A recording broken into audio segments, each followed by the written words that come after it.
Assalamualaikum warahmatullahi wabarakatuh. Selamat apa ini ya? Siang teman-teman semuanya, siang menjelang sore. Hari ini kita lanjutkan materi kita itu tentang aspek-aspek penilaian.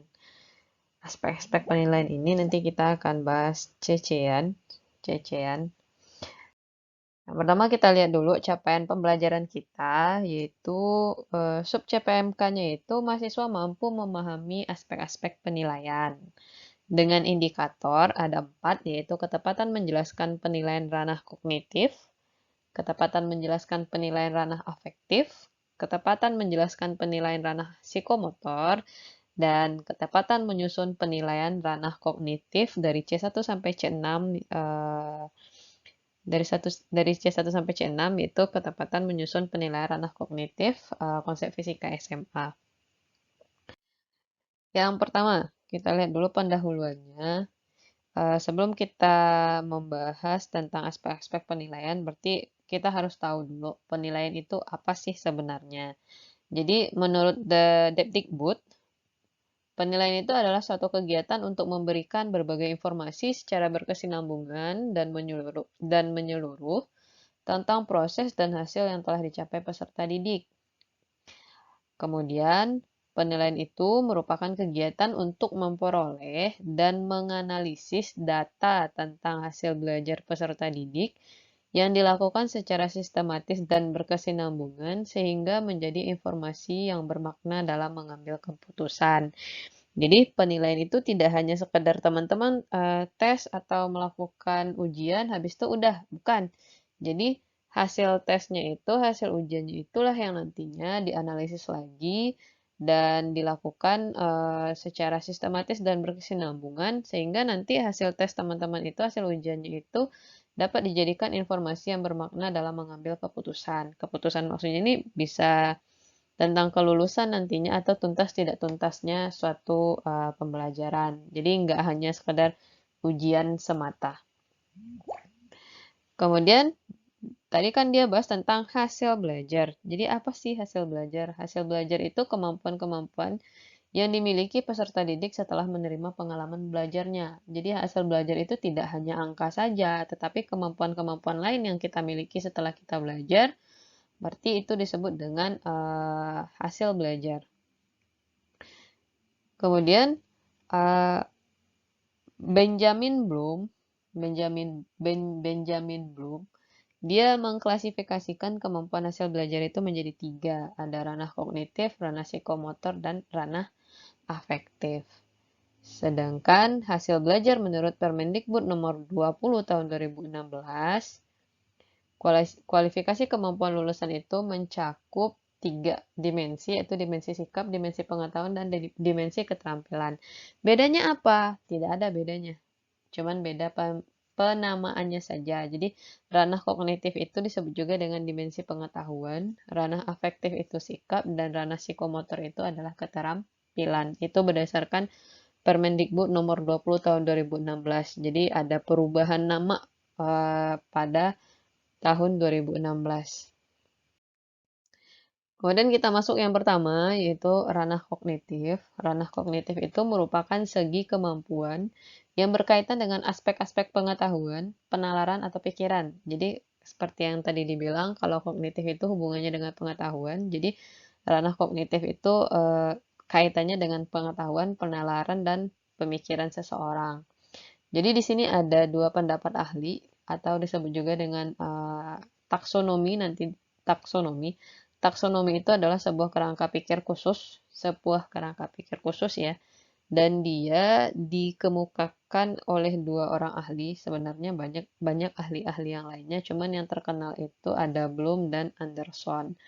Yang pertama sekali mengemukakan itu adalah Bloom, yang sering dikenal dengan taksonomi Bloom sampai sekarang.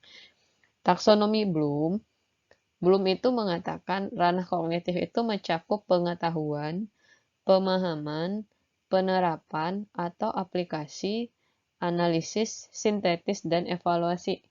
Jadi ada pemahaman, penerapan, aplikasi, analisis, sintetis, dan evaluasi. Sedangkan menurut Anderson, ranah kognitif itu terdiri dari mengingat, memahami, mengaplikasikan, menganalisis, mengevaluasi, dan mencipta. Jadi, di Anderson, uh, analisis dan sintesis itu dijadiin satu. Jadi, bedanya di sana. Kemudian, kalau menurut taksonomi Bloom, itu tuh taksonomi Bloom itu hanya memiliki satu dimensi, yaitu proses kognitif saja. Sedangkan kalau menurut Anderson, prosesnya itu ada dua dimensi, ada proses kognitif dan ada proses pengetahuan. Nah, ini disebut taksonomi Bloom dan ini disebut taksonomi Bloom revisi. Jadi biasanya yang dipakai sekarang yang mana? Yang revisi, yang diciptakan, yang dikemukakan oleh Anderson. Jadi Anderson itu menemukan kekurangan di Bloom, makanya dia merevisinya. Nah, ini perbedaannya. Kalau taksonomi Bloom lama, C1 itu ada pengetahuan, C2 itu pemahaman, C3 itu aplikasi, C4 itu analisis, C5 itu sintesis, dan C6 itu evaluasi. Kalau taksonomi revisi, C1 itu mengingat, C2 itu memahami, C3 mengaplikasikan, C4 menganalisis, C5 mengevaluasi, dan C6 mencipta. Bedanya di mana? Kalau di taksonomi belum lama, ini berupa kata benda. Sedangkan di taksonomi revisi, ini merupakan kata kerja. Itu bedanya. Kemudian ini pengetahuan, ini mengingat. Ini pemahaman, memahami hampir sama ya. Aplikasi, mengaplikasikan. Analisis, di sini menganalisis. Nah, sintesis dan evaluasinya yang beda. Di sini mengevaluasi, dan di sini sudah bisa mencipta. Bedanya, taksonomi belum revisi dengan taksonomi belum yang lama kan tadi terdapat pada dua dimensi. Nah, ini taksonomi belum revisi, di situ ada dimensi pengetahuan dan ada dimensi proses kognitif. Jadi pengetahuan itu terbagi empat nantinya. Ada pengetahuan faktual, konseptual, prosedural, dan metakognitif. Pengetahuan faktual itu apa? Pengetahuan yang berhubungan dengan terminologi atau pengetahuan tentang bagian detail dan unsur-unsur. Misalnya,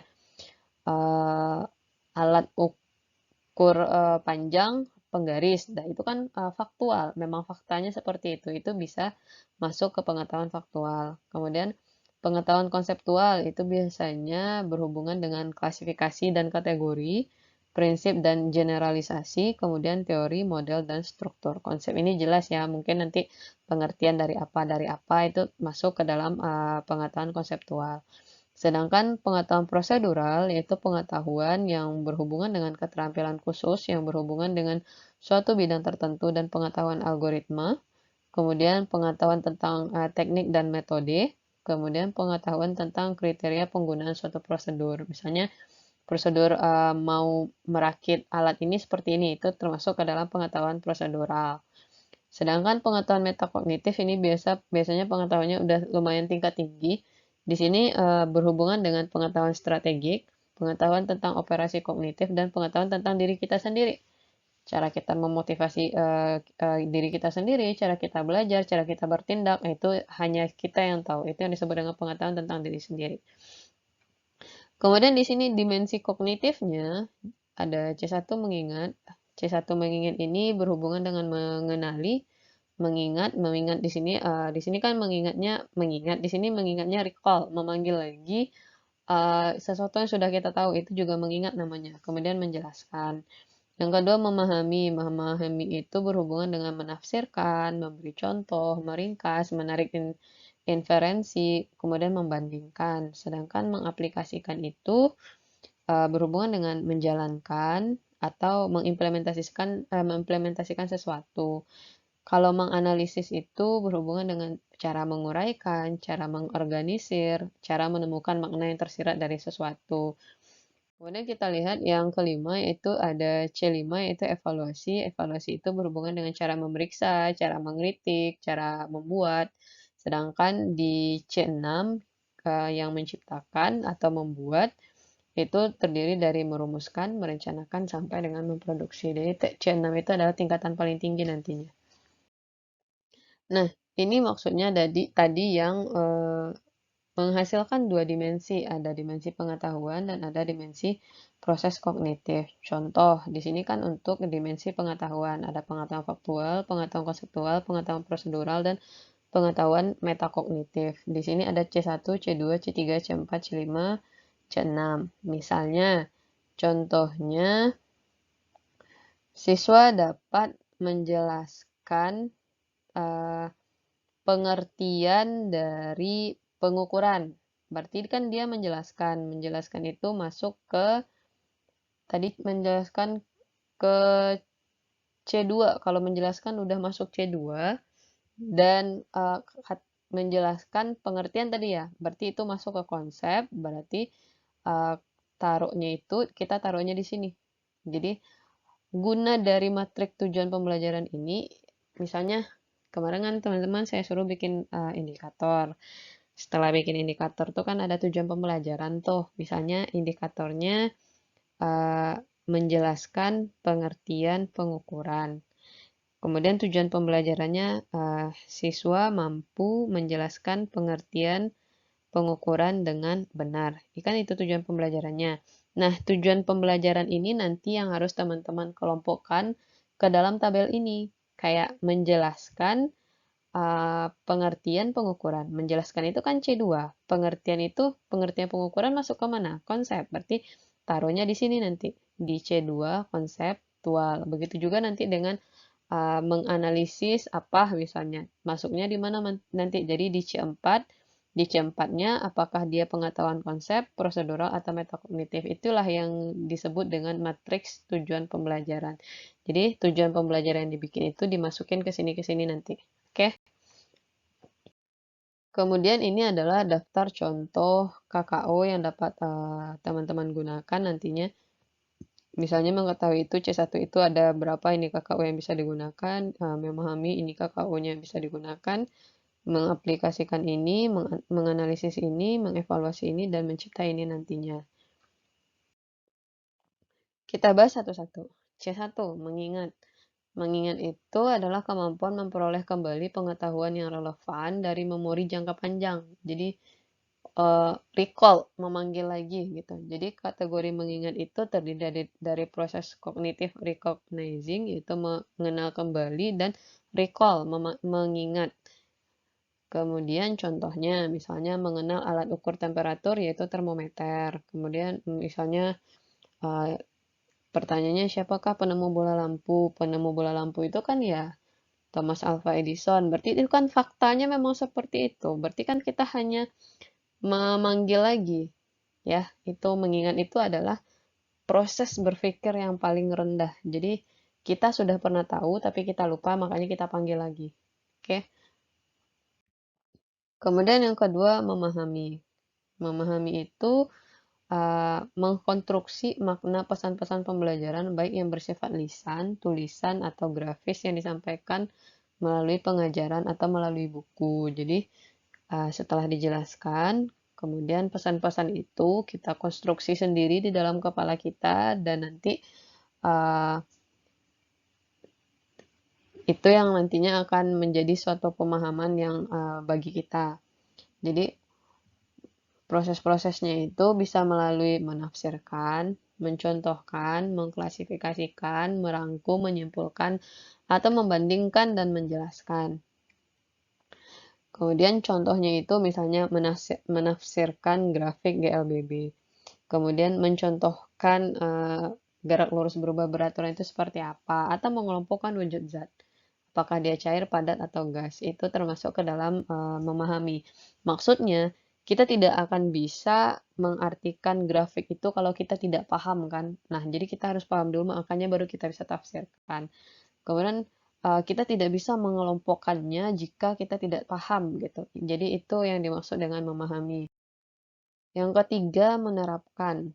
Menerapkan itu adalah kemampuan menggunakan prosedur untuk menyelesaikan masalah. Misalnya ada masalah A ini gimana cara menyelesaikannya? Nah, step by step-nya itulah yang disebut dengan kemampuan menggunakan prosedur.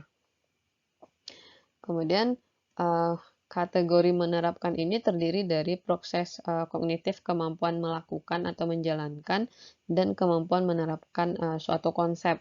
Jadi misalnya, oh untuk menyelesaikan suatu soal ini, kita harus pakai konsep yang mana? Nah, itu yang disebut dengan menerapkan. Contohnya, sebuah lampu dipasang pada rangkaian listrik dengan tegangan baterai 3 volt. Ternyata arus listrik yang mengalir pada lampu sebesar 50 mA.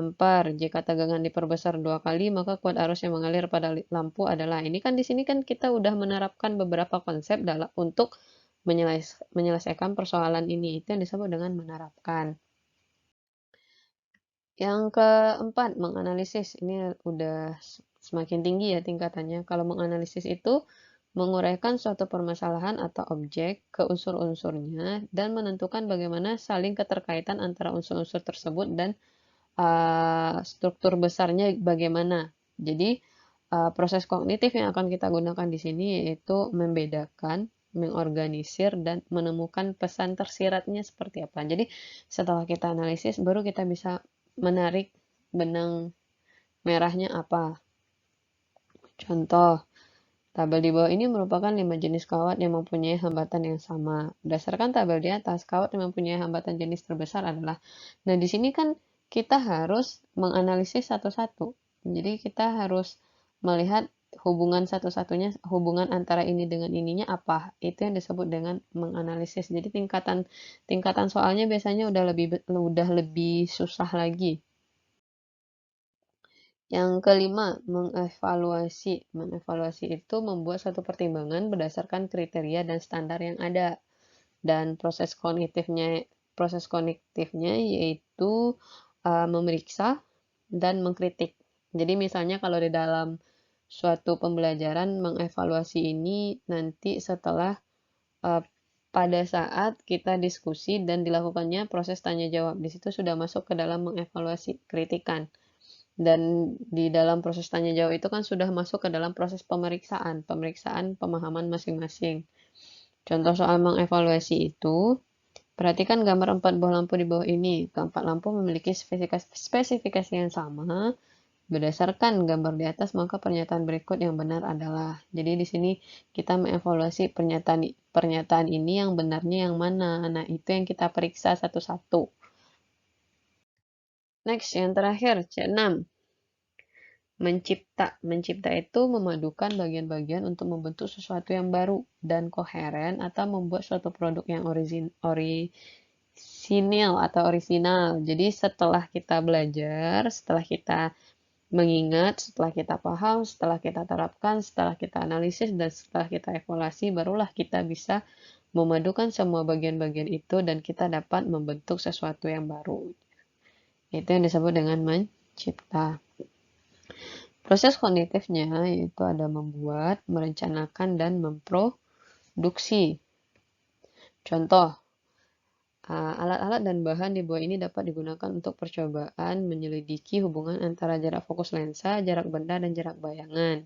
Alat yang digunakan adalah alat-alat pada nomor berapa. Jadi alat-alat yang mana aja yang dapat digunakan untuk percobaan menyelidiki hubungan antara jarak fokus benda, itulah yang akan kita rencanakan dan yang akan kita buat dan yang akan kita produksi. Jadi misalnya untuk melakukan percobaan ini minimal kita harus tahu dulu yang mana-mana aja alatnya. Jadi itulah yang disebut dengan mencipta atau nanti siswanya disuruh untuk menghasilkan produk apa gitu. Itu juga termasuk ke dalam mencipta. Kemudian kita masuk ranah afektif. Ranah afektif itu berorientasi pada kemampuan yang berhubungan dengan perasaan, emosi, sistem nilai, dan sikap hati yang menunjukkan penerimaan atau penolakan terhadap sesuatu. Kemudian, ranah afektif itu berkenaan dengan sikap, apresiasi, dan motivasi siswa dalam kegiatan belajar mengajar. Jadi, sebenarnya proses pembelajaran itu tidak hanya melihat kemampuan kognitif anaknya seperti apa. Jadi sikapnya juga harus kita perhatikan. Bagaimana apresiasinya terhadap pembelajaran, motivasinya bagaimana, emosinya gimana. Ini juga harus kita perhatikan. Kemudian menurut Permendikbud nomor 20 tahun 2016, dimensi sikap itu bertujuan agar peserta didik memiliki perilaku yang mencerminkan sikap beriman dan bertakwa kepada Tuhan Yang Maha Esa, berkarakter jujur dan peduli, bertanggung jawab, pembelajar sejati sepanjang hayat, dan sehat jasmani dan rohani. Jadi berdasarkan Permendikbud nomor 20 tahun 2016, sikap itu tujuannya ada dua, ada sikap spiritual dan sikap sosial. Sikap spiritual itu yang ini, yang nomor satu ini, sedangkan 2, 3, 4 ini adalah sikap sosial. Oke, pada ranah afektif ini ada 5 hal yang akan kita nilai. Yang pertama, penerimaan. Penerimaan itu adalah kesadaran dan keinginan untuk menerima rangsang dari luar. Contohnya, misalnya mendengarkan dengan sesama penjelasan dari guru. Yang kedua, responding atau jawaban, yaitu di sini peserta didiknya sudah bisa berpartisipasi secara aktif. Contohnya, misalnya berpartisipasi dalam diskusi kelompok. Yang ketiga, menilai. Menilai ini peserta didik sudah bisa memberikan penilaian dengan sudut pandang baik, buruk, adil, tidak adil, indah atau tidak indah terhadap suatu objek tertentu. Nah, contohnya di sini misalnya peserta didik itu sudah memiliki kemampuan yang kuat untuk berlaku disiplin baik di sekolah, di rumah maupun di lingkungan masyarakat. Yang keempat, organisasi. Di sini peserta didik sudah mulai mempertemukan perbedaan nilai sehingga dari perbedaan-perbedaan nilai tersebut terbentuklah nilai yang baru yang universal, yang dimana nilai yang baru ini nantinya akan membawa pada perbaikan secara umum. Misalnya, tadi kan si peserta didiknya sudah berperilaku disiplin di rumah, di sekolah, dan di masyarakat. Nah, dari sana dia itu menemukan perbedaan nilai. Misalnya di sekolah dia harus disiplinnya gini, di rumah harus gini, di masyarakat harus gini. Nah, perbedaan-perbedaan itulah yang nantinya akan terbentuk nilai baru yang membawa pada perbaikan umum nantinya. Nah, misalnya setelah peserta didik bisa berperilaku disiplin di rumah, di sekolah, dan di masyarakat, dia mau kemudian peserta didik itu mau mendukung penegakan disiplin secara nasional. Itu yang disebut dengan organisasi. Jadi sudah beberapa perbedaan-perbedaan nilai yang ada, terbentuklah nilai yang baru. Terakhir yaitu karakteristik. Di sini peserta didik itu sudah mulai menerapkan nilai, etika, dan estetika dalam kehidupan sehari-hari hingga hal itu mendarah daging. Jadi nilai-nilai yang sudah diterapkannya dan dipelajarinya selama ini sudah menjadi kebiasaan dan sudah mendarah daging nantinya. Sudah menjadi emosi juga bagi dia nantinya. Itu yang disebut dengan karakteristik. Kemudian ini adalah daftar KKU yang bisa digunakan untuk ranah afektif. Kemudian kita lihat ranah psikomotor. Psikomotor itu berorientasi pada keterampilan motorik yang berhubungan dengan anggota tubuh atau tindakan. Kemudian menurut Permendikbud nomor 20 tahun 2016, ranah psikomotor atau keterampilan itu bertujuan agar peserta didik memiliki keterampilan berpikir dan bertindak kreatif, produktif, kritis, mandiri, kolaboratif, dan komunikatif melalui pendekatan ilmiah. Yang ketiga, keterampilan itu diperoleh melalui aktivitas-aktivitas mengamati, menanya, mencoba, menalar, menyaji, dan mencipta nantinya. Nah, penilaian ranah psikomotor itu dapat dilakukan melalui penilaian unjuk kerja atau kinerja atau praktek, kemudian penilaian proyek atau penilaian produk, kemudian penilaian portofolio dan penilaian tertulis. Nah, jangan salah, di ranah psikomotor juga bisa dilakukan penilaian tertulis, tidak hanya di kognitif saja. Kemudian instrumen yang kita gunakan berupa daftar cek, skala penilaian, atau rating scale yang dilengkapi dengan rubrik penilaian nantinya.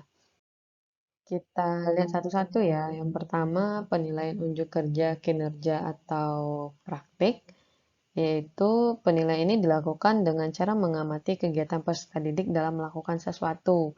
Biasanya, penilaian ini cocok digunakan untuk menilai ketercapaian kompetensi yang menuntut peserta didik melakukan tugas tertentu seperti praktikum di laboratorium. Namanya aja kinerja atau praktik. Yang kedua, penilaian proyek. Proyek ini biasanya digunakan untuk mengetahui pemahaman kemampuan mengaplikasikan, kemampuan menyelidiki, dan kemampuan menginformasikan suatu hal secara jelas. Jadi nanti proyek apa yang mau dilakukan.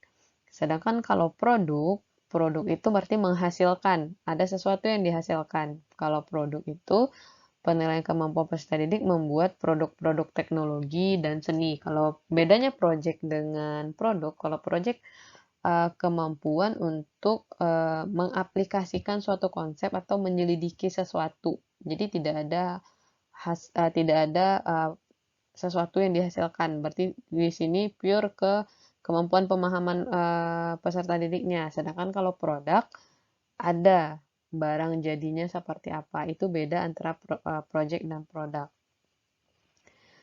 Kemudian penilaian portofolio. Penilaian portofolio ini yaitu penilaian karya-karya peserta didik secara individu pada satu periode untuk suatu mata pelajaran. Misalnya semua tugas-tugas peserta didik itu dikumpulkan dalam satu bundelan map. Nah, itu juga bisa disebut dengan penilaian portofolio. Kemudian yang terakhir penilaian tertulis. Jadi penilaian tertulis ini tidak hanya untuk ranah kognitif saja, tapi di ranah psikomotor juga dapat dilakukan penilaian tertulis, yaitu contohnya penulisan untuk menulis karangan, menulis laporan, dan menulis surat. Itu juga masuk ke ranah psikomotor. Oke, sekian dari saya. Kita lanjutkan dengan sesi diskusi.